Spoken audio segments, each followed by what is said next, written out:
Buenas noches. Buenas noches, licenciado.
Bueno, vamos a iniciar la clase, compañeros. ¿Dónde estás? Ay, chingo, espérenme, ustedes solo voy a ver esto.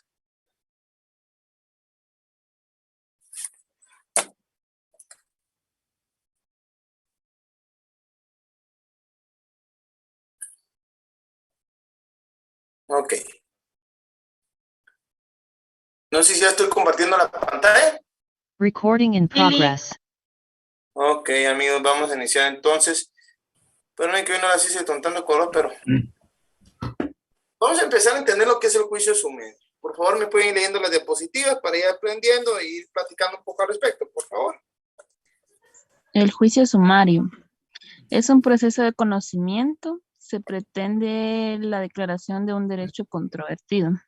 Como siempre decimos, se trata de uno de los procesos por medio del cual el juez va a conocer de una controversia y va a declarar sobre a quién le puede asistir el derecho. Sigamos.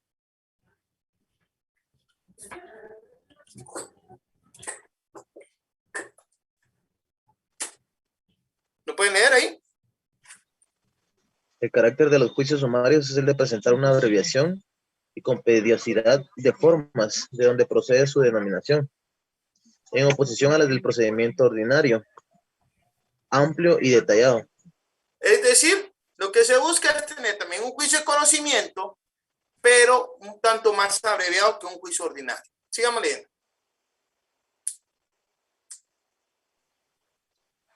A estos juicios los distingue la celeridad, brevedad en sus trámites. Principios que inspiran el juicio sumario. La celeridad y brevedad, claro, encontramos la escritura y todos los de dispositivos, claro que sí, pero entre los principales está la celeridad y la brevedad. Sigamos leyendo.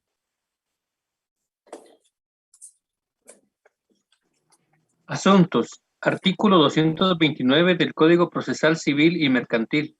Se tramitarán en juicio sumario. 1. Los asuntos de arrendamiento y de desocupación. 2. La entrega de bienes muebles que no sean dinero. 3.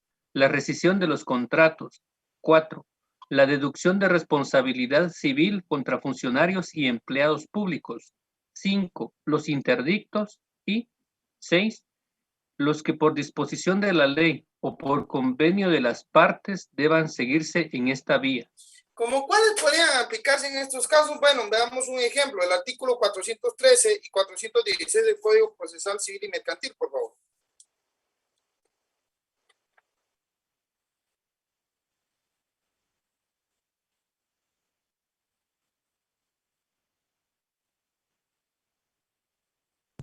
El artículo 407. Oposiciones. Si varias personas se disputaren el derecho de representar al ausente, la cuestión se resolverá en forma de incidente. Ajá. Y declararse la ausencia, el juez nombrará a la persona que tenga mejor derecho, de acuerdo con lo que dispone el Código Civil. Si hubiera oposición a la declaración de ausencia, El asunto será declarado contencioso y se substanciará en la vía sumaria. ¿En qué vía se tramita entonces la oposición a la declaración de ausencia? Vía sumaria. Veamos el artículo 416, por favor.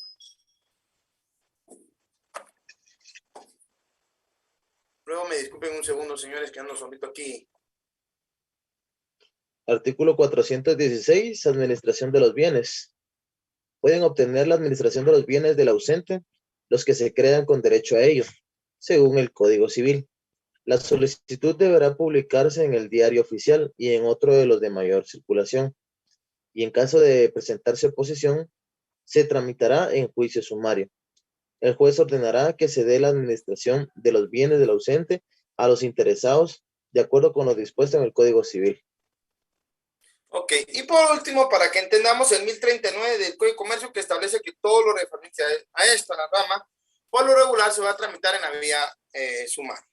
Pero bueno, ya empezamos a entender un poquito de esto. Ay, Dios. Veamos los asuntos, por favor, de arrendamiento y desocupación.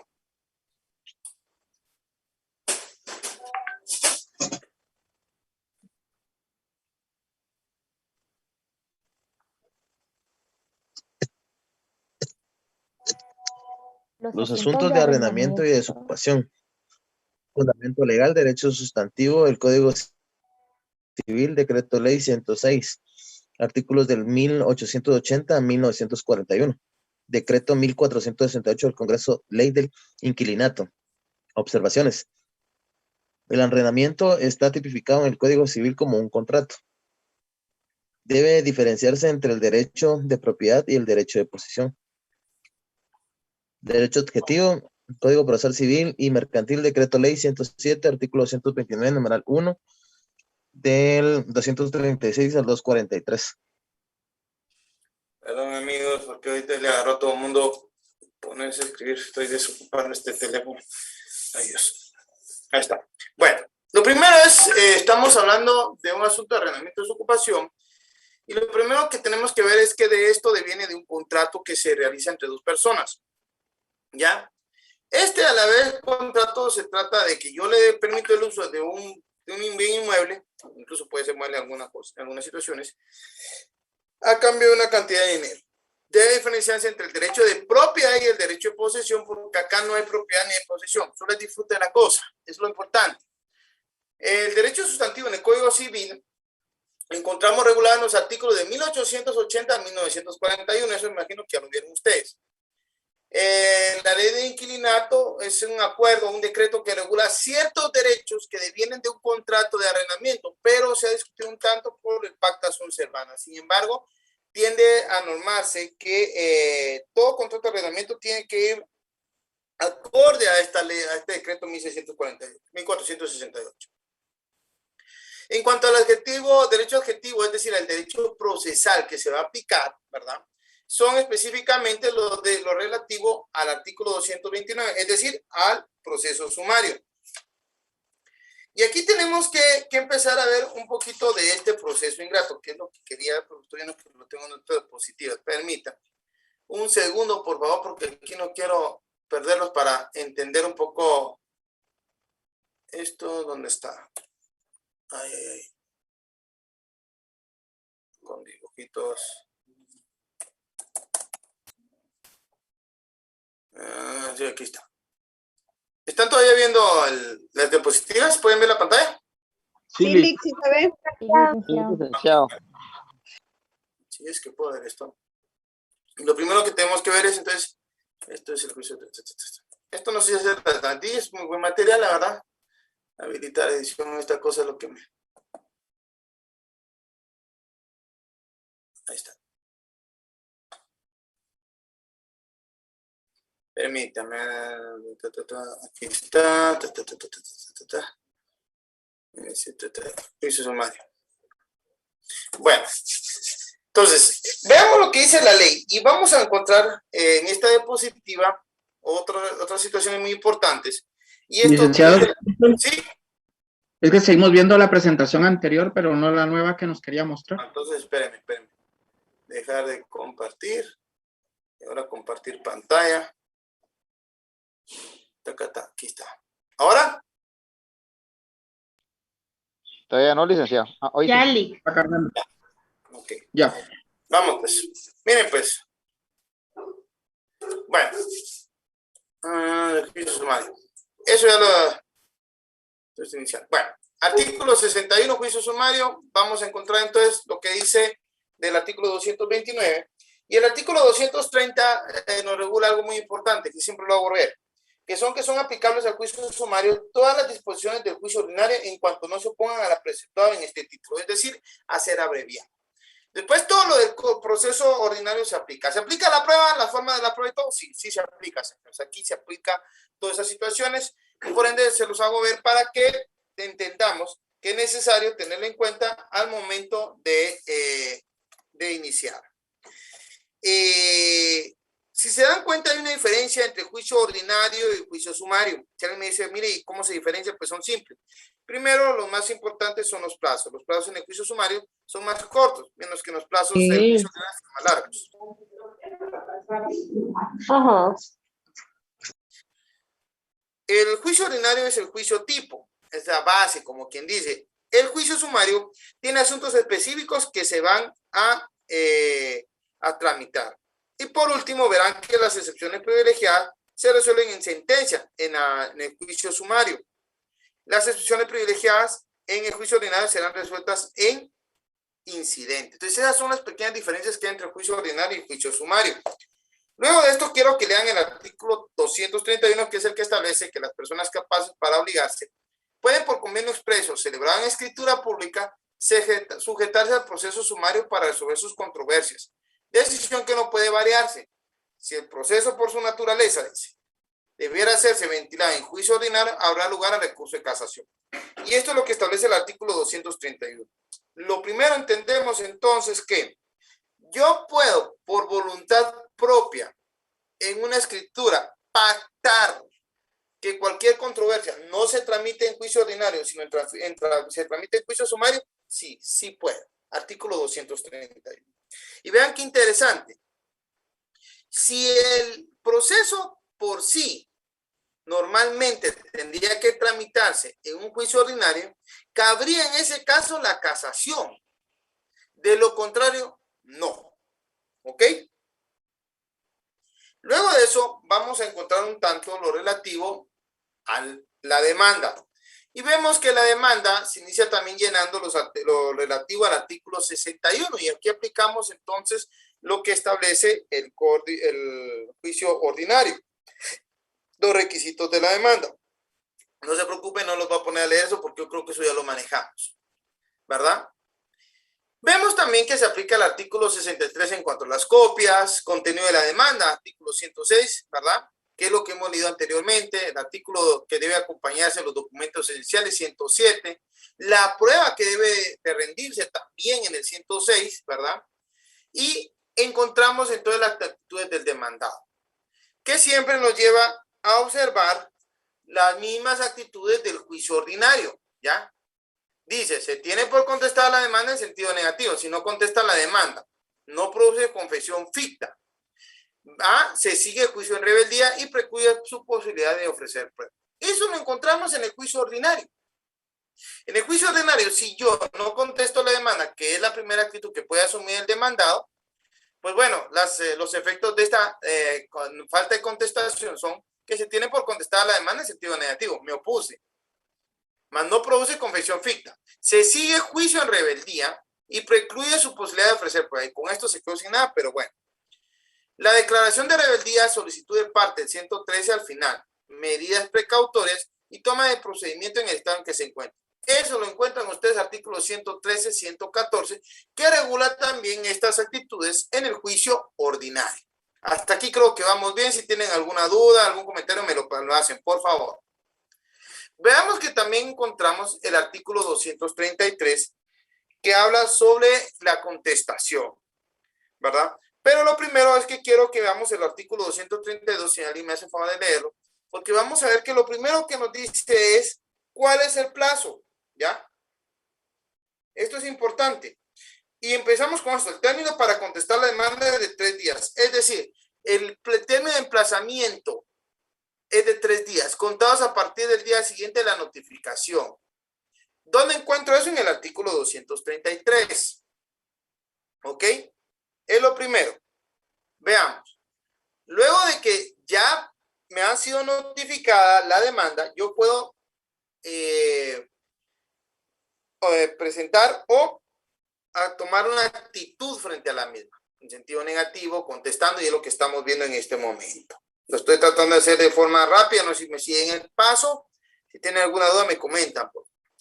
En este orden de ideas, vemos que el término de este emplazamiento lo encontramos en el artículo 233 del Código Procesal Civil. Alguien que me haga favor de leerlo, por favor. Contestación de la demanda. El término para contestar la demanda es de 3 días, en cuya oportunidad debe el demandado interponer las excepciones perentorias que tuviere contra la pretensión del actor. Las excepciones nacidas después de la contestación de la demanda, así como las relativas a pago y compensación, se pueden proponer en cualquier instancia y serán resueltas en sentencia. Bueno, lo primero que quiero rescatar del 233 es el plazo. 3 días es el emplazamiento. ¿Ya? Ahora, fíjense que estamos hablando de las excepciones, en este caso, nacidas después de la contestación de la demanda. Y aquí hablamos de las excepciones privilegiadas y de las excepciones previas.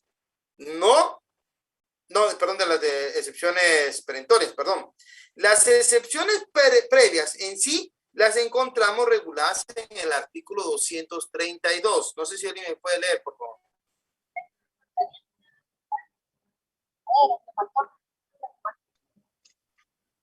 Artículo 232, interposición de excepciones previas. Dentro del segundo día de emplazado, podrá el demandado hacer valer las excepciones previas a que se refiere al artículo 116, las cuales se resolverán por el trámite de los incidentes. Sin embargo, en cualquier estado del proceso podrá oponer las excepciones de litispendencia, falta de capacidad legal, falta de personalidad, falta de personalidad, caducidad, Perdón, prescripción. compañero, permítame. Está viendo a la compañera que tiene encendida su micrófono, ¿lo puede apagar, por favor? Gracias. Puede continuar, mi mamá. Sin embargo, en cualquier estado del proceso podrá oponer las excepciones de litispendencia, falta de capacidad legal, falta de personalidad, falta de personería, cosa juzgada, caducidad, prescripción y transacción, las que serán resueltas en sentencia. Estas también son privilegiadas. Entonces, entendemos esto. Primero, el término del emplazamiento es de 3 días, ¿ya? Dentro del segundo día de emplazado, es decir, dentro de los 3 días, tenemos 2 días que son para contestar la demanda o asumir una posición a la demanda. Nosotros tenemos la posibilidad, si somos los demandados o representamos dicha pretensión, de poder interponer o presentar excepciones previas. ¿Cuál es el trámite de las excepciones previas? De los incidentes. ¿Cuáles incidentes? Nos vamos a leer del organismo judicial. ¿Ok? Luego, el artículo 233 continúa diciendo también que las relativas a pago y compensación se pueden proponer en cualquier instancia y serán resueltas en sentencia. Al igual que las de falta de las excepciones de litispendencia, falta de capacidad legal, etc. Hablemos ahora entonces que estamos hablando que si inicia el proceso con la demanda, van a ir a notificarle a la parte demandada la pretensión, es decir, la demanda interpuesta en contra de ella, y esta tiene 2 días a partir que le notifican, a partir del día siguiente, ¿verdad?, que empieza a correr el plazo, para presentar una excepción previa. Aún así, también al tercer día es lo que la ley le otorga para que asuma una posición frente a la demanda. Lo acá le estábamos leyendo anteriormente que podemos encontrar que puede ser la de incluso no contestar. Y si no contesta, se aplica o tiene los mismos efectos que la falta de contestación de la misma en el juicio ordinario. Vemos entonces que acá encontramos el 232 que dice interrupción de excepciones previas. Comprende las dilatorias o previas, preclusivas y no preclusivas. El plazo es de 2 días, clases, artículo 116. El trámite es el de los incidentes. Si se interpone después de contestar la demanda, se tramitará incidente. pero se decidirá en forma conjunta con la sentencia. Esto es conforme al artículo 232, porque hablamos de las privilegiadas. Ojo con eso. Excepciones previas, particularidades. Se plantean después de contestada la demanda, conforme al artículo 232. Se tramitan incidentes y se resuelven en forma conjunta con la sentencia. El contenido del auto, en un solo auto se resuelven todas las excepciones planteadas. Eso es conforme a lo que establece el artículo 121, que regula también precisamente el juicio ordinario. Si se interpuso incompetencia junto a otras, el juez resuelve primero sobre la misma. Fíjense que es importante esto. Aquí ya no nos vamos al 121. No. Tenemos que recordar que la propia ley nos establece que debemos conocer primero, o el juez debe conocer sobre la competencia que tenga para conocer o no sobre este tipo de proceso. Y leamos el 121, por favor, otra vez, para tenerlo mejor, más claro. 121 del Código Procesal Civil y Mercantil.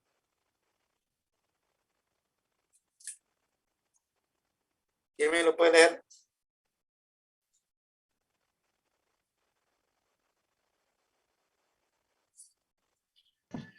Artículo 121. Sí, 121, por favor.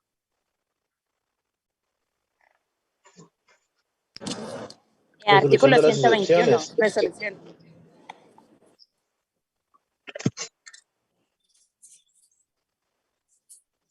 Resolución de las excepciones previas. El juez resolverá en un solo auto todas las excepciones previas. Si entre ellas se hallare la excepción de incompetencia y el juez la declarare infundada, se pronunciará sobre las otras excepciones previas en el mismo auto. Si la incompetencia fuera declarada con lugar, el juez se abstendrá de decir las restantes, hasta que quede ejecutoriada la decisión recaída en materia de incompetencia. Si el auto fuera apelado, el Tribunal Superior se pronunciará sobre todas las excepciones previas que se hubieran resuelto. Si debiera pronunciarse sobre la incompetencia y la declarada fundada, se abstendrá de pronunciarse sobre las restantes y dispondrá la continuación del juicio por el juez que declare competente. Des en cuenta. De nuevo volvemos al juicio ordinario. ¿Por qué lo estamos haciendo referencia? Porque lo primero que encontramos en el artículo 230 es que le son aplicables al juicio sumario todas las disposiciones del juicio ordinario, siempre y cuando no se opongan a lo presentado en el título. Así, hacer breve. Término de la prueba, 234. Aquí empezamos a introducirnos a la prueba. Por favor, ¿quién me puede leer el artículo 234? Artículo 234. Prueba, vista y sentencia. El término de prueba será de 15 días. La vista se verificará dentro de un término no mayor de 10 días, contados a partir del vencimiento del término de prueba. La sentencia debe pronunciarse dentro de los 5 días siguientes. Bueno, veamos y desmenucemos un poquito este artículo. El término de prueba será de 15 días. ¿Ya? Es lo principal. Tengo 15 días para que se realicen las diligencias oportunas de la prueba ofrecida. Por eso es el término de prueba. ¿Ya? Si ofrecí declaración testimonial, dentro de estos 15 días debe ser recibida la declaración testimonial. Si solicité que algún documento fuera traído a la vista, pues deberá ser traído en esos 15 días. Por eso dice, el término de prueba será de 15 días. Ahora, la vista se verificará dentro de un término no mayor de 10 días, contados a partir del vencimiento del término de prueba. Qué interesante. ¿Qué me está diciendo cómo procede entonces este proceso? Creo que tenía algo aquí por acá, antes de que, aquí está. Des en cuenta acá. Presento la demanda, me admiten la demanda, se presenta un emplazamiento al demandado, le notifican, y aquí empieza lo bonito. ¿Cuándo empieza la participación del demandado? Primero contesta la demanda. Es el primer pronunciamiento. Luego de ese viene la apertura a prueba, el periodo probatorio que es de 15 días. ¿Ya? Y luego de esto vienen 10 días para la vista. ¿Qué son esos 10 días? Son 10 días que tienen las partes para presentar su alegato final. ¿Ya? Acá es donde las partes van a presentar sus últimos argumentos. Y luego de eso viene la sentencia, que son 5 días. ¿Ya? Vemos acá entonces este trámite. En términos generales debe ser más rápido, más breve. Vemos los emplazamientos, son más sencillos. Esa es la idea, ¿ya? Perdón, aquí se presentó esto. Y lo que buscamos entonces es eso. Primero, vamos a ver dónde me queda aquí. Ver las fases en que va a estar dividido el proceso. Si ustedes me preguntan, licenciado, entonces, ¿cómo es la participación de uno? Bueno, simple. Si yo soy el demandante, yo presento la demanda. Luego de la demanda tengo que ofrecer, ahí en la demanda ofrezco mi prueba, o propongo la prueba. En la etapa probatoria ofrezco la prueba y se realiza el diligenciamiento de las mismas, para posteriormente presentar un alegato, un argumento final, que es el de la vista. La vista es un plazo que se otorga legalmente a las partes para que hagan un argumento final, ¿ya? En base a la prueba rendida. Eso tienen que tenerlo en cuenta ustedes. Y posteriormente viene la etapa de sentencia. ¿Dudas hasta acá, muchachos, por favor?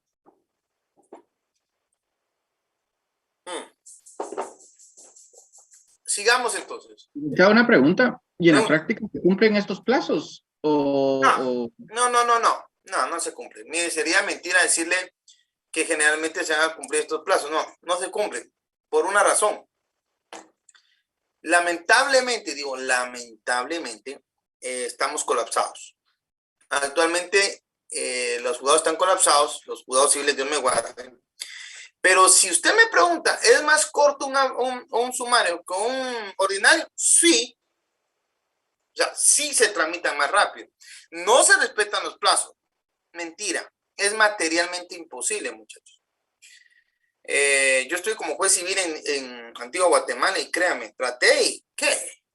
Por más que uno quiera, porque son demasiadas las cargas. Y otra cosa que afecta mucho, esto sí tienen que tomar en cuenta ustedes, lamentablemente, es que muchos abogados van interponiendo nulidades y otros recursos con el fin de atrasar el diligenciamiento normal de un proceso, el retardo. Es una práctica jurídica y que se da todos los días. O sea, yo no quiero que lleguemos a tal lado. Lo que hacen muchos es interponer los recursos que consideren oportunos y van logrando su objetivo. No porque el recurso sea idóneo, no porque con el recurso logren variar mayor cosa, no. Simplemente que para ellos es una forma de lograr el tiempo que necesitan. En este caso, acuérdense que uno de los procesos que mira es lo relativo al arrendamiento, los devenidos del arrendamiento. Es decir, cuando una persona no paga, quieren arrendar, está metida en la casa y no la logran sacar. Claro que esta persona va a presentar cuanto recurso le sea posible con tal de que no lo saquen del lugar. Miren, han habido unos casos en que uno dice que bárbaro, ¿verdad? Porque no pagan y están presentando recursos y no pagan, ¿verdad? Y saben que van a salir vencidos, pero no les importa. Lo que ellos quieren es quedarse en el lugar. Práctica tribunalicia, compañero. Entonces, decirle, mire, si se respetan esos plazos, no, sería mentir. Seamos objetivos. Lo que sí es cierto es que si usted mira un sumario con un ordinario, pues tiende a ser más ágil. A pesar de los pesares, es más rápido. Ya se imaginan lo que puede tardar un ordinario. Años. Espero haber respondido su duda de forma real, ¿verdad? Gracias, licenciado. Bueno, ¿alguna otra pregunta? Buenas noches. Buenas noches. Una consulta. Fíjese que a mí no me queda claro el último párrafo del artículo 231, que dice, celebrando el convenio no podrá variarse la decisión, pero sí el proceso intentado. Por su naturaleza, debiera haberse ventilado en juicio ordinario. Habrá lugar al recurso de casación. Bueno, mire, pues aquí vemos que el artículo 231, lo primer párrafo, habla que las personas capaces para obligarse pueden, por convenio expreso celebrado en escritura pública, sujetarse al proceso sumario. Entonces dice aquí abajo, celebrar el convenio, ¿de qué? De que se van a sujetar al proceso sumario, no podrá variarse la decisión. O sea, ellos no pueden ya cambiar la decisión de que van a someter su proceso o su controversia al proceso sumario. Pero si el proceso intentado, ¿qué quiere decir eso? Si intentaron un proceso ordinario, pueden cambiarlo a un proceso sumario. Pero también establece, por su naturaleza, debiera haberse ventilado en juicio ordinario, era un proceso, por ejemplo, una nulidad en ordinario, no se va a ventilar se quedó en que se iba a ventilar en sumario. Entonces, en lugar de aplicar el juicio ordinario, aplican el sumario. Pero por su naturaleza, era ordinario. En este caso, cabía la casación. Sin embargo, en el caso de estos procesos, como se fueron al sumario, de lo que cabe, dice, si es que el juicio en verdad debió haberse tramitado en un principio legalmente por el juicio ordinario, procedería el recurso de casación. Si es que procedía a irse por la vía ordinaria, no por el sumario. Acuérdense que estamos hablando que hubo un pacto entre las partes. Pero si no, póngale que era un oral, que no difícilmente se ve, pero sí era algún otro tipo de proceso que tenía que tramitarse en otra vía, o bien podía tramitarse o se quedó en convenio en el juicio sumario, no cabría recurso de casación. O sea, si era un juicio ordinario por su naturaleza, cabe casación. Si no es un juicio ordinario, no. Eso es lo que está estableciendo este artículo. No sé si logré aclararle la duda, mi estimada mía. Sí, licenciado, muchas gracias. Esto quiere decir que en el proceso sumario no hay casación. No, salvo que desde un principio ya ha tenido que irse a la vía ordinaria. Pero por convenio entre las partes dijeron el sumario. Ahí sí cabría. De lo contrario, no hay casación. Ok, muchísimas gracias, licenciado. Para servir. Sigamos entonces. ¿Alguna otra pregunta?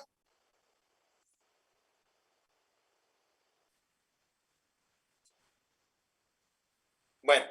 Todo claro, Lick, gracias. Ok, sigamos. Facultades de juez, ya lo vimos. Señalamiento de oficio del día y hora para la vista, término no mayor de 10 días, a contados a partir del vencimiento del término de prueba. Eso es lo que estamos leyendo. Esto está en el artículo, dijimos, 200, ¿qué? 34. Ahora bien, vienen los recursos, ¿verdad? Que es el 235. ¿Quién me lo puede leer, por favor?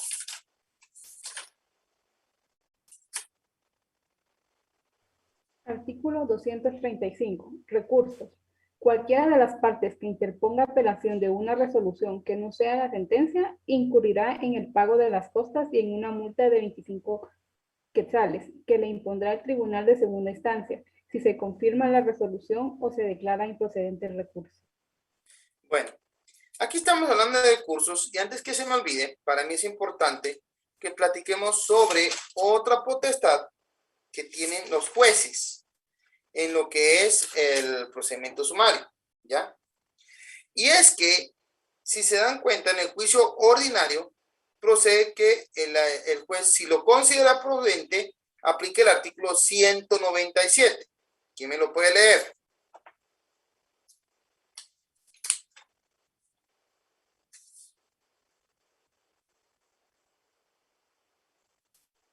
...197 Código Procesal Civil y Mercantil, por favor.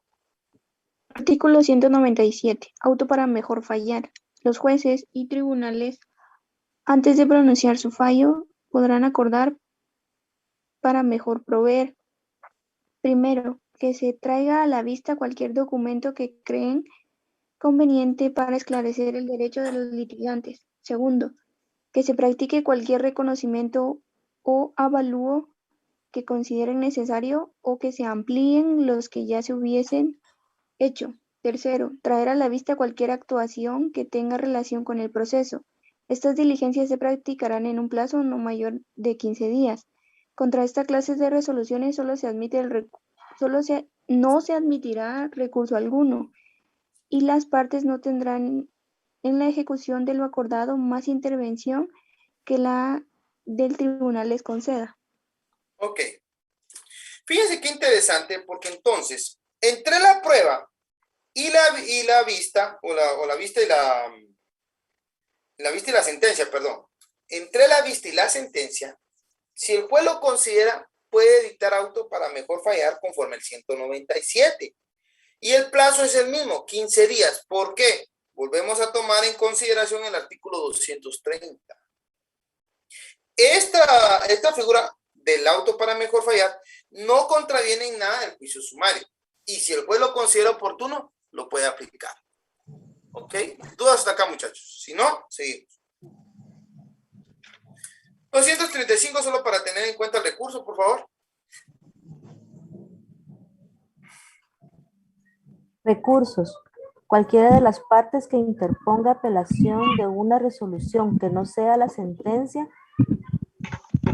incurrirá en el pago de las costas y en una multa de 25 quetzales que le impondrá el tribunal en segunda instancia, si se confirma la resolución o se declara improcedente el recurso. Muy bien.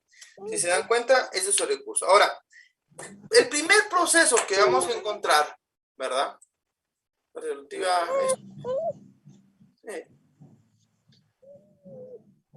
de sumario, o sea, regla general. Esto sí me interesa. No existe limitación en apelación, pero sí quien apela cualquier resolución que no sea la sentencia y no confirma, incurre en el pago de las costas y en una multa de 25 quetzales. Las 25 quetzales, pues no tiene nadie mayor problema. Las costas procesales es otro nivel.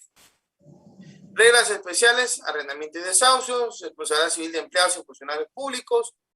Y si se trata de magistrado de la Corte Suprema de Justicia, solamente cae en aclaración, ampliación y reposición.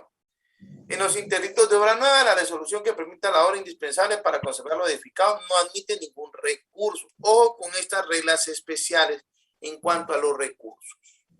Ya.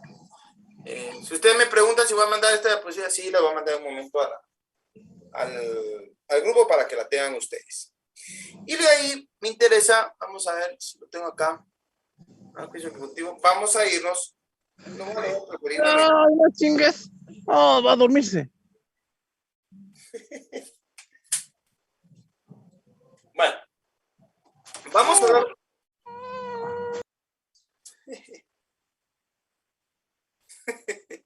Con niños no me meto yo. Bueno, hablemos sobre el arrendamiento del artículo 236. ¿Quién me lo puede leer, por favor?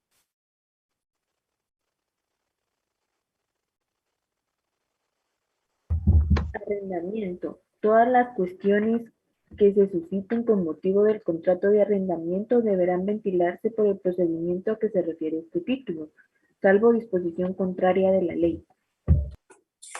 ¿Cómo qué? Cobro de rentas atrasadas. Es lo principal, cobro de rentas atrasadas, ¿ok? Voy a ver si tengo algo aquí porque la verdad en mi rollo iba a dar una clase así especial sobre el juicio sumario. Aquí encontramos el juicio de desocupación, ¿verdad? Si alguien quiere leerlo, porque es importante tener en cuenta esto, ¿verdad?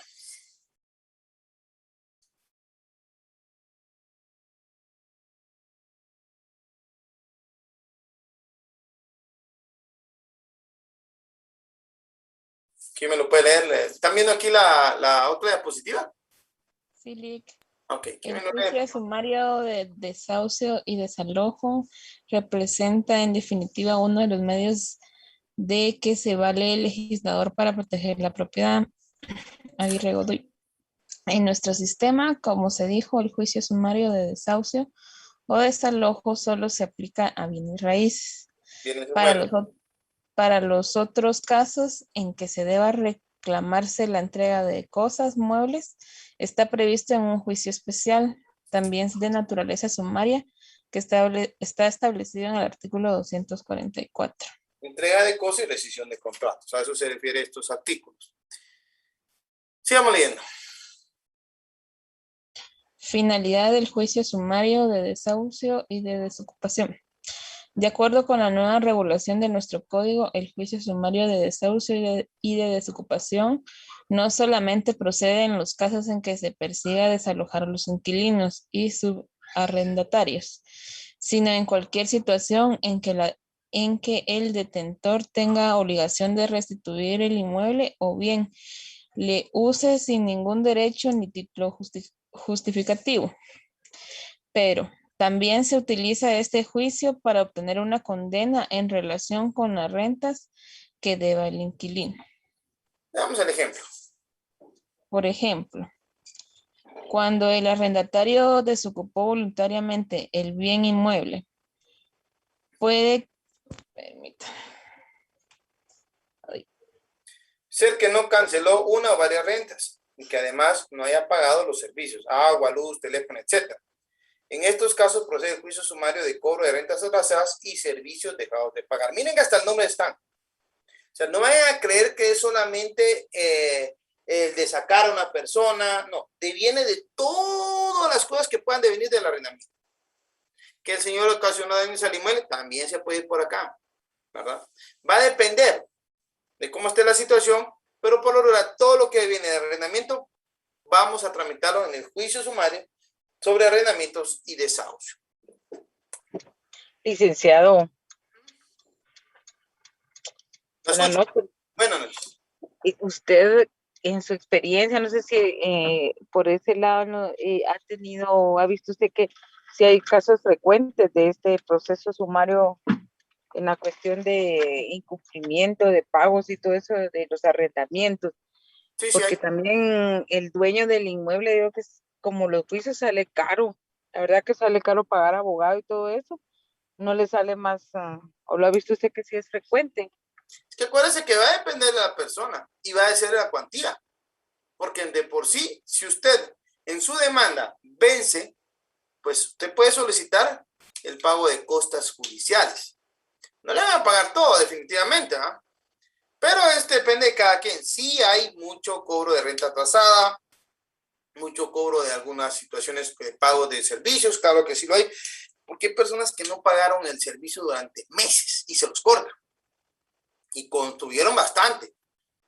Yo recuerdo un caso de una persona, yo no sé qué hizo, no sé qué tenía en esa casa o inmueble, porque yo lo empecé a conocer, no lo terminé de ver, pero debía cerca de 18,000 quetzales.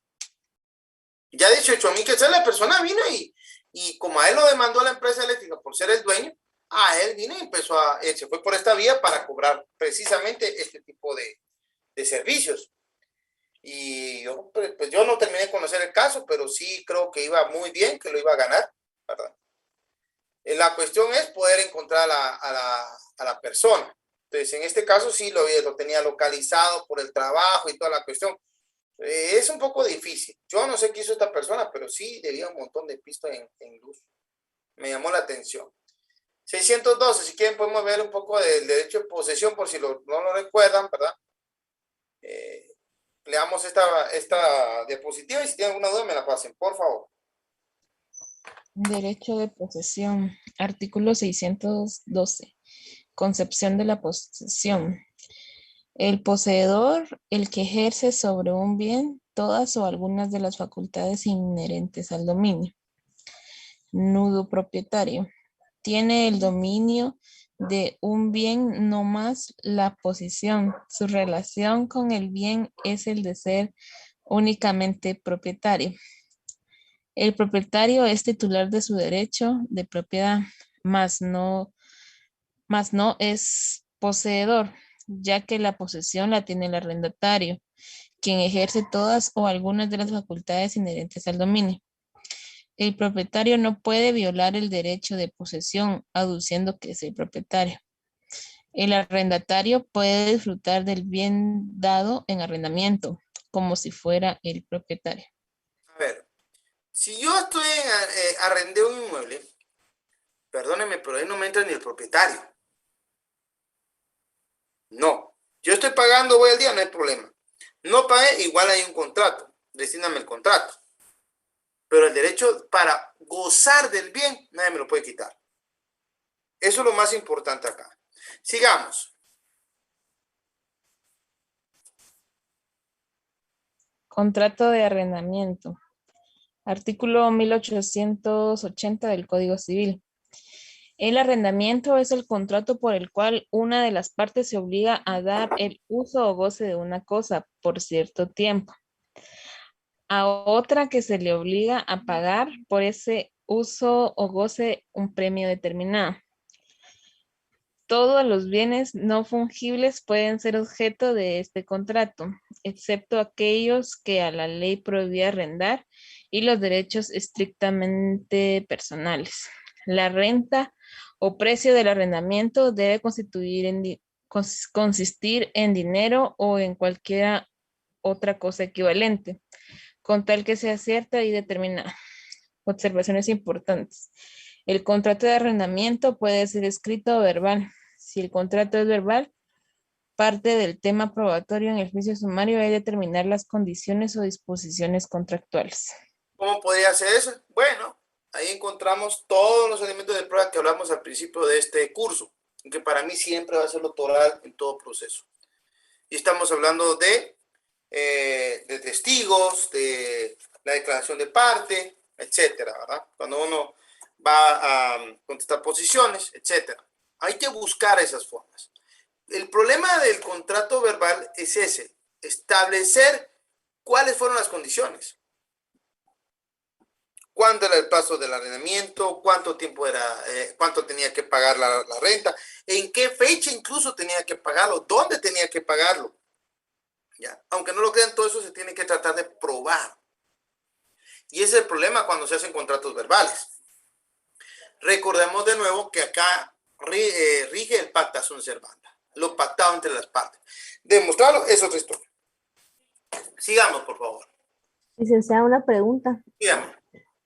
¿Cómo se defiende el inquilino, digamos, si hay un contrato de arrendamiento, pero el dueño de la propiedad quiere estar yendo a meterse a cada rato adentro de la propiedad, a estar viendo no sé qué cosas? ¿Cómo haría el inquilino para defenderse de eso si por ninguna razón quiere estar metido el dueño también adentro de la casa?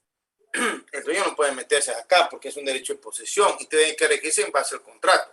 En base a eso, si lo vemos desde el punto de vista civil, puede ordenar un alejamiento por cumplimiento del contrato. O sea, se le obliga a cumplir el contrato. Otra cosa podría ser la rescisión contractual.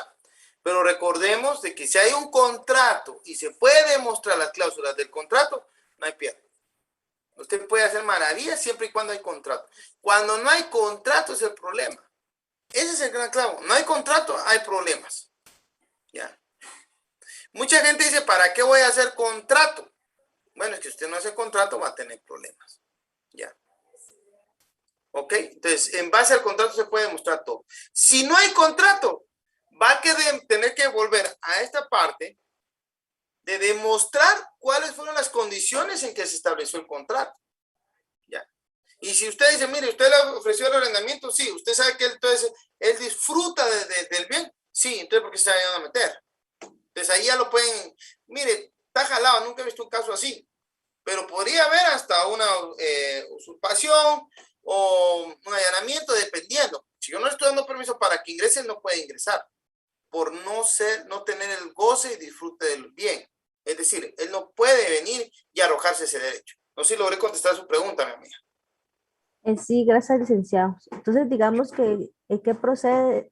O sea, ¿qué haría el inquilino en ese caso si no está respetando el contrato? Una es la rescisión contractual, rescinde el contrato. Otra es la obligación de hacer, ¿de qué? De cumplir el contrato. Entonces, usted puede obligar a la persona diciendo, miren, aquí un contrato.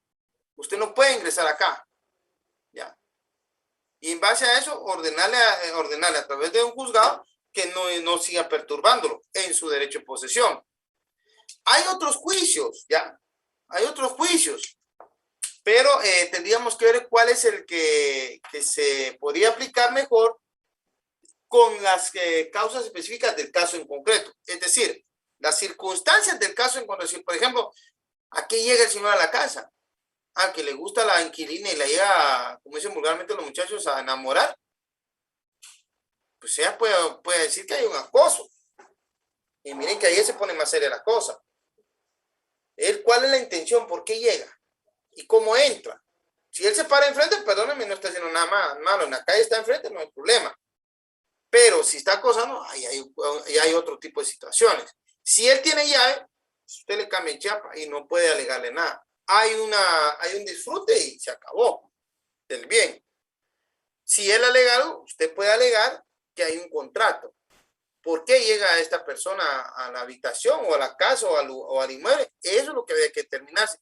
Porque miren, dependiendo las acciones de esta persona, podrá determinarse incluso si no está cometiendo ningún tipo de delito. Eso es lo que usted va a tener que ver. ¿Ya? Gracias, licenciado. ¿Alguna otra pregunta?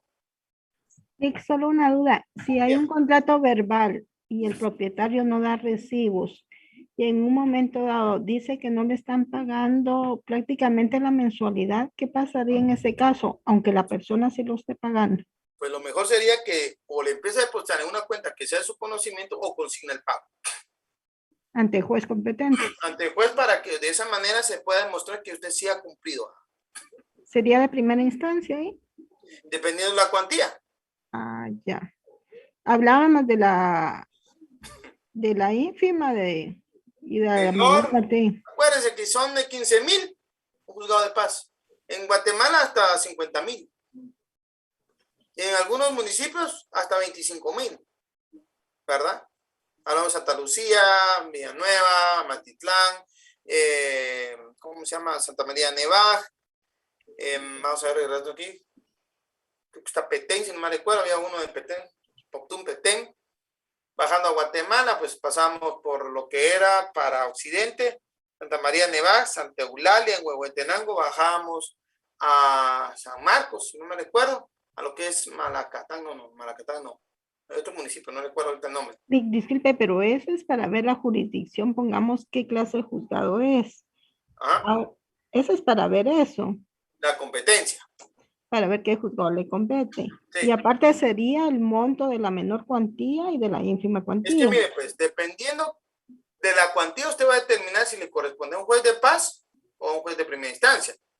Si es ínfima o menor cuantía, le corresponde a un juez de paz. No hay de otra. Ínfima Si y menor. Ínfima menor es, por ejemplo, por eso le decía, en los municipios que hablamos generalmente, hablamos de hasta 15,000. Es juez de paz. En Guatemala, ciudad de capital, conocen los juzgados de paz hasta 50,000. En los juzgados, en algunos juzgados del interior, hasta 25,000. Santa María Nevaja, Matitlán, Villanueva, Santa Eulalia, ¿cuál es el otro que me acuerdo? Santa Lucía, Cotzumalguapa. Esos son algunos de los que conocen hasta 25,000. Entonces, dependiendo usted en dónde se encuentra, usted va a tener que determinar si es menor o es mayor cuantía. ¿Ya me entendió? Gracias, licenciado, muy amable. Ok. ¿Alguna otra pregunta? Ok, sigamos entonces. Artículo 1928, por favor.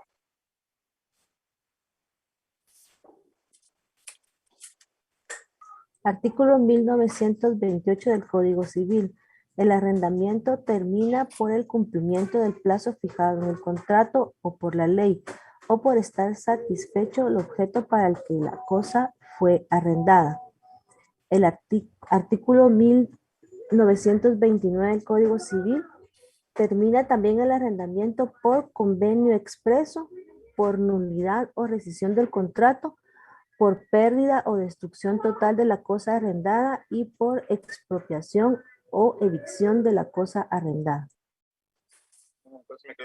Bueno, aquí encontramos cuál es cuando termina el arrendamiento. La verdad que es muy sencillo, ¿ya? Si uno lee el código A, básicamente encontramos por convenio de que las partes dijeron, miren, ya no queremos seguir con el contrato. Por nulidad o rescisión de contrato, que es lo que estamos hablando, pues mire, usted tiene derecho, pero no me ha cumplido, entonces no me pida y rescindamos el contrato o lo declaramos nulo. Por pérdida o destrucción total de la cosa arrendada. Ahí ya no puedo seguirlo arrendando, ¿verdad? Siempre y cuando no sea, como le dijera, culpa de la persona que es el arrendatario.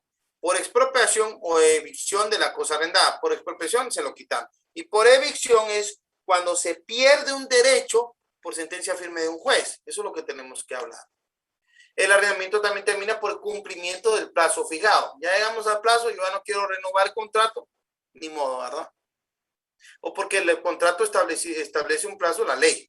O por estar satisfecho el objeto para el que la cosa fue arrendada. Arrendé para dedicarlo el inmueble a una tienda y ya no me quiero dedicar a eso. Ahí se cumplió el objeto.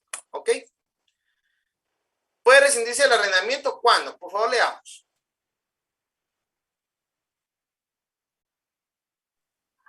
Si el arrendador o el arrendatario faltan al cumplimiento de sus respectivas obligaciones. Si tratándose de una finca rústica, el arrendatario abandona las plantaciones existentes al tiempo de celebrar el contrato o no las cultiva con la debida diligencia.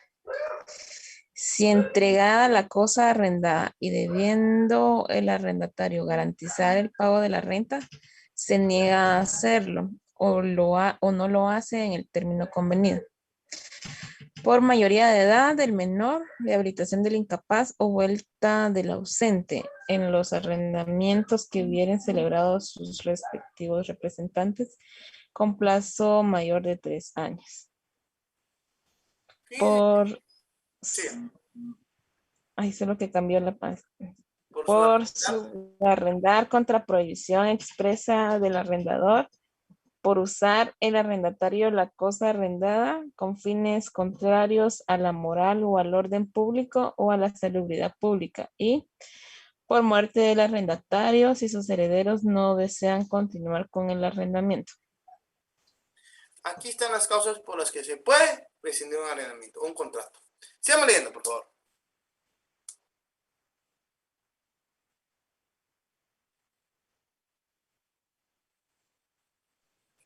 Artículo 1940 del Código Civil. El arrendador podrá dar por terminado el arrendamiento en los casos generales establecidos en el artículo 1930 en los especiales siguientes. Cuando el arrendatario no esté solvente en el pago de la renta y adeuda por lo menos 2 meses vencidos. Cuando el propietario necesite la casa o vivienda para habitar él y su familia, siempre que pruebe esta circunstancia. En la familia se comprende su esposa o conviviente de hecho, hijos, padres o personas que dependen de él económicamente. Cuando el inmueble necesita reparaciones indispensables para mantener su estado de habitabilidad o de seguridad, o vaya a construirse nueva edificación. Cuando la vivienda o local sufran deterioros por culpa del arrendatario o de sus familiares o dependientes, que no sean producidos por el uso normal del inmueble.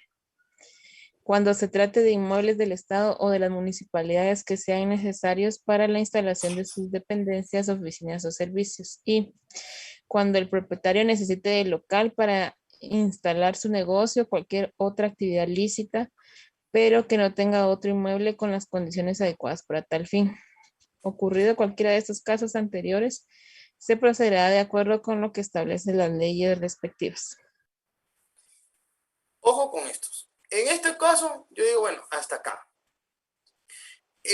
Han sido algunos utilizados, algunos de estos casos, porque pues el arrendador ya no quiere seguir.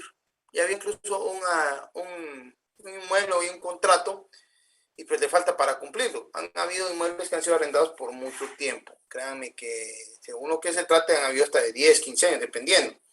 Es igual que el usufructo. Hay casos, no les digo que son los mayores, pero sí hay casos. En algunos casos han sido de casas de habitación, ¿verdad? Que las personas le dan para 4 o 5 años.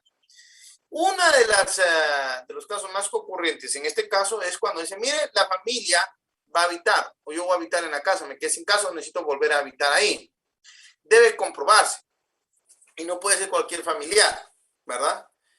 De hecho, si se dan cuenta, aquí establece que en la familia se comprende su esposo conviviente de hecho, hijos, padres o personas que dependan de él económicamente.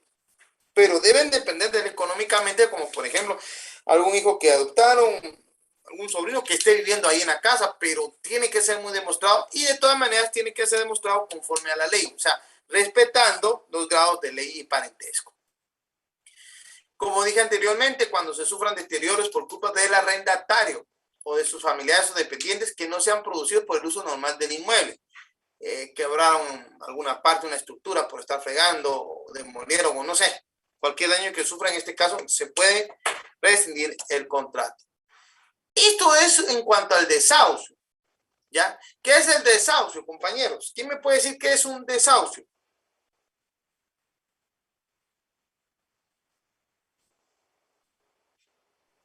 Buenas noches, licenciado. Yo entendí que era como una desocupación, según lo que investigué, pero no sé si estoy en lo ¿Qué fue lo correcto. que usted investigó? Quedamos el desahucio, ahorita le digo. Ahorita le digo. Ahí está, licenciado. Estoy buscando mis apuntes. Ok. Miren, el desahucio es fácil. Es un procedimiento por medio del cual se solicita la desocupación de un inmueble arrendado por incumplimiento del pago de la renta. Pero veamos que acá en Guatemala, veamos cuáles son las circunstancias que se podría solicitar el desahucio. Si quieren lo dejamos para el día de mañana, compañeros, ya son las 8:30, me gusta cumplir. Entiendo que mañana nos miramos a las 2 de la tarde, espero que puedan la mayoría, ¿verdad? Y pues si pueden leer sobre estos artículos sería fantástico para tratar de adelantar. Por hoy los dejo, les deseo feliz descanso y nos conectamos a las 2 de la tarde el día de mañana. Gracias, Lic. ¿Tienen Buenas alguna noches. pregunta? Muchas gracias. Bueno, ¿alguna pregunta por cualquier cosa? ¿No? Ya, buenas Sí, noches. claro. Recording Una stopped. pregunta. Sí, dígame. Disculpe, En el artículo 1940, en caso de que el arrendador quiera solicitar la casa de habitación, ¿cuánto tiempo tiene que solicitarle o darle al arrendatario para que pueda desocupar el inmueble? 1940. Léamelo, por favor. Dice, el arrendador podrá dar por terminado el arrendamiento en los casos generales establecidos en el artículo 1930 y en los especiales siguientes. Es el que acaba de leer la compañera que tiene 6 incisos. Va. Fíjese, pues, ahora, usted dice cuánto tiempo. Como estamos hablando, ¿verdad? De una rescisión contractual. En este caso, lo que se hace es de que se acude al juez, porque es el juez el que va a solicitar. O sea, yo doy la rescisión contractual, puede ser voluntaria. Si es voluntaria, definitivamente las personas se van a poner de acuerdo. Miren, lo de un mes, está bueno, ¿verdad? Si no es voluntaria, entonces está la judicial, donde se acude al juez y el juez establece, mire, si se rescinde o no se rescinde el contrato, si se rescinde, en qué plazo debe de otorgarse para que la persona pueda abandonar el inmueble. Claro, atendiendo a ciertos parámetros, ¿verdad? Que son lógicos. Es una media ahí y platica, ¿ok? Pero por lo regular, esas son las dos vías. Si es voluntario, uno permite que las partes se pongan de acuerdo y nunca llega a conocimiento judicial. Pero si es con conocimiento judicial, porque hay litis, ahí es otra historia, ¿ok? Gracias, licenciado. Para servirle. ¿Alguna otra pregunta? Licenciado, compañero? perdone, buenas noches. Dígame. Buenas noches, licenciado. Lo escucho. Perdón, licenciado, que se me desconecta. ¿Qué procede, licenciado, cuando hagamos de cuenta que hay está el propietario, pero esta persona fallece? Y los hijos, hagamos de cuenta que ellos no tienen conocimiento, ya habían tenido en cuenta de que la casa la habían perdido, pero ellos al tiempo se dan cuenta que sí la casa está a nombre de los papás de ellos, pero hay otra persona que tiene la casa en posesión. O sea, alguien tiene la posesión del inmueble y lo que ellos quieren es que le devuelvan el inmueble. Eso entendería yo. Perdón, ¿cómo dijo el licenciado? Mire, pues, aquí hay una situación. Va a depender, por ejemplo, si ya se venció el plazo para el que fue arrendado, tendríamos que ver si no hubo una renovación, ¿ya? Si la hubo, habríamos que cumplir el plazo para el contrato. Si no, pueden alegar y solicitar el desalojo. Ya, llegar a la mediación sobre el predicto propietario. Porque acuérdense que si el inmueble, por ejemplo, está registrado, que es lo mejor, entonces usted puede venir a alegar la propiedad. Claro, previamente lo mejor es que hayan iniciado el proceso sucesorio respectivo. Fíjese que digo iniciado. No es necesario que lo concluyan. ¿Por qué? Porque con la iniciación del proceso, en la Junta de Herederos se nombra un representante de la mortual, o alguien que representa los intereses del fallecido, lo que dejó en vida, pues. Mientras que se deducía que a quién le quedan los bienes. Mientras tanto, entonces esta persona que es defensor judicial puede iniciar las demandas respectivas para lograr la obtención del bien inmueble. Ya. Entonces ahí ya vamos a ver cuál es la situación en específico para determinar cuál es la vía. Porque no por fuerza tiene que ser desocupación. Ya. Va a depender de las circunstancias del caso en específico. De eso se trataría. Pero vamos de cuenta, licenciado, que, por ejemplo, esta persona tiene la casa desde hace años y, chamo, se acredita como dueña de la casa, Pues es que pero lamentablemente no se tiene el nombre de esa persona para poderle... no importa. Mire, ahí tendríamos que ver cómo fue que se obtuvo esa casa. Si fue por arrendamiento, tenía un contrato o algo así, y si no, puede haber por anticipada. ¿Ya? Lo importante es tratar de averiguar el nombre de la persona. O si no, pues puede estar delegado usted la usurpación. Se lo usurparon y ya se puede ir a la figura penal. Pero va a depender del caso concreto, porque si se logra la devolución, se logra la devolución. Si usted tiene la escritura, tiene el bien está registrado, está debidamente inscrito en el registro general de la propiedad, perdóneme, ahí nadie se lo quita. Es solamente establecer las circunstancias del caso para determinar qué figura es la que procede. Puede ser incluso hasta un desalojo. Ajá. ¿Verdad? Sí. O sea, el caso que le comento es parte de nosotros, ¿verdad? Lo que pasa es que hágase cuenta que hace años mi papá tenía otra familia, digamos. Y entonces él falleció hace como unos 20 años, 15 más o menos. Entonces estaba una propiedad a nombre de él. Nosotros iniciamos el proceso del, ¿cómo se llama? El intestado. Ajá.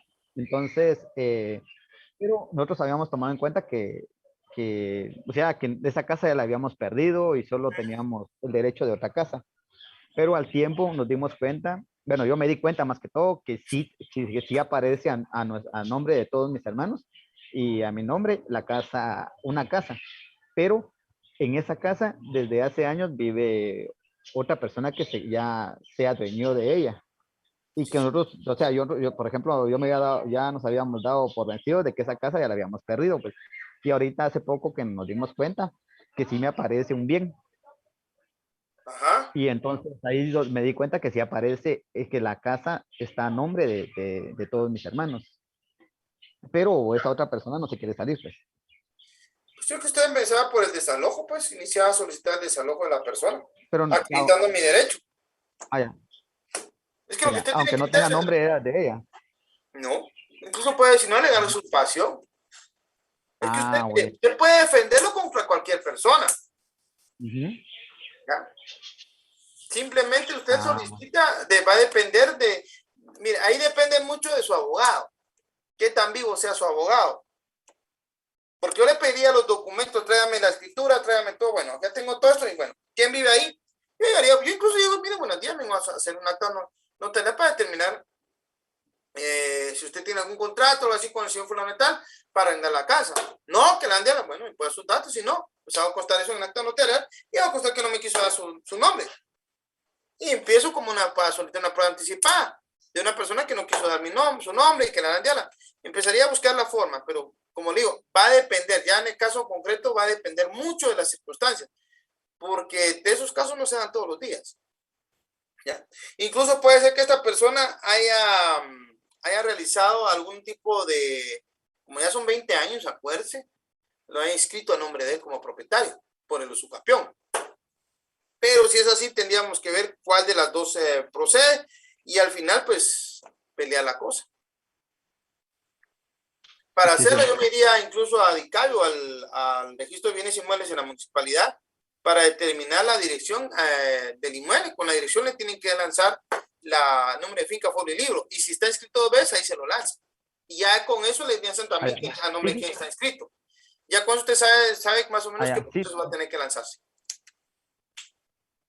Sí, porque nosotros averiguamos y, bueno, yo averigüé más que todo y no solo aparecemos nosotros como propietarios, sino hay otra algo más inscrito. O sea, no hay otro. Por medio del notario llegaría a preguntarle, ¿verdad?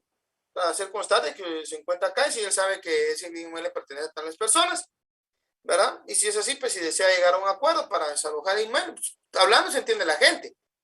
Y si le dicen que no está bueno, entonces ya viene a uno la siguiente fase. ¿Okay? Gracias, licenciado, muy amable. Bueno, para servirle. Señores, si no me preguntas, te deseo feliz descanso. Nos miramos mañana. Buenas noches. Buenas noches. Buenas noches. Buenas noches. Gracias. Yo quiero hacer una pregunta. Dígame.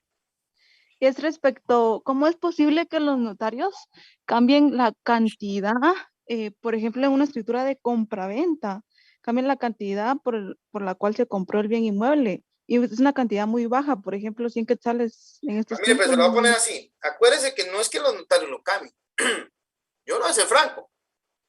En general, lo que sucede es de que en la práctica yo le digo a usted, mire, ¿por cuánto quiere que esté el inmueble? Yo quiero que cobre 1 millón. Bueno, va a inscribirlo por 1 millón. Pero encima de ese millón, usted va a tener que pagar impuestos. Es una forma de evasión fiscal si lo quiere ver así. Porque según la cantidad en que esté registrado el inmueble, así son las obligaciones patrimoniales que usted va a tener, específicamente con la SAT. El UCI se paga en base a esas cantidades de dinero en cuanto a lo que está inscrito. Por eso es que en Guatemala la mayoría escriben que 200, que 400 quetzales. Raro que pase de 1000 y son unas grandes mansiones, pero ¿qué sucede? Que en la práctica saben que si escriben un inmueble con un alto precio, así van a tener que pagar pues, el impuesto sobre la renta. Y también así van a tener que pagar el IVA sobre el contrato, porque todo esto genera diferentes tipos de impuestos. Entonces, todo eso lo que hace la gente es una cuestión económica. Si usted lo mira desde el punto de vista general, desde el punto de vista como una persona normal, pues yo no quiero gastar tanto, pues. Si me dicen, mire, se puede arreglar este con 10,000, 15,000 quetzales, porque va a haber ciertos límites que establece la ley. O bien lo puede normar usted con lo que usted quiere, pero si le van a cobrar una cantidad de dinero bárbara, le aseguro que usted va a decir, no, inscríbamelo bajo. Es lo que hace todo el mundo. Espero haber contestado su pregunta, mi amiga. Sí, licenciado, gracias. Feliz noche, Eli. Bueno, señores, pasen feliz noche. Nos vemos mañana. Gracias. Feliz noche, licenciado.